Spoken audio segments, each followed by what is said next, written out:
Вирусот ги разболе, минималецот ке ги дотолчи. Бизнисмените негодуваат на порастот на минималната плата на 10 дена пред парламентарните избори. На секој работник од јули ке треба да му исплаќаат најмалку 14.934 денари или скоро 500 денари повеќе од досега. Реагираат дека оваа одлука ќе биде тежок удар за нив. 4 месеци кубураа со пари, а за неколку месеци исплаќаа плати со државна помош. Сметаат дека тешкиот период допрва ќе дојде кога следниот месец ќе стекнат владините пари за исплата на минималец.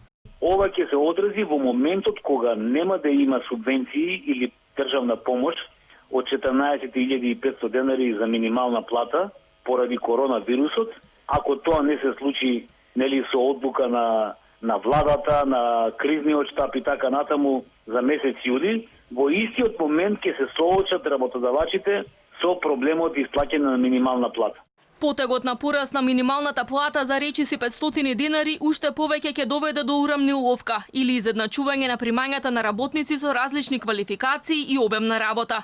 Ова според Бизнис конфедерацијата на Македонија дополнително ќе го влоши проблемот со сивата економија. Сметаат дека ќе се зголеми бројот на случаи на давање плата во плико, враќање на дел од платата на рака, пријавување на скратено работно време и слично.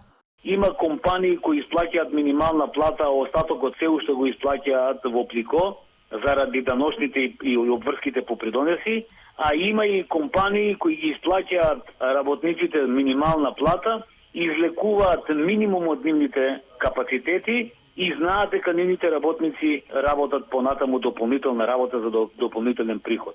Инаку минималецот според растот на трошоците за живот требаше да се зголеми уште во април на 14.934 денари. Сепак кога почнаа да се делат откази поради COVID-19, владата во време на вонредна состојба одлучи да ја сведе минималната плата на дотогашната сума од 14.500 денари. Сега од јули повторно се враќа во сила старото законско решение.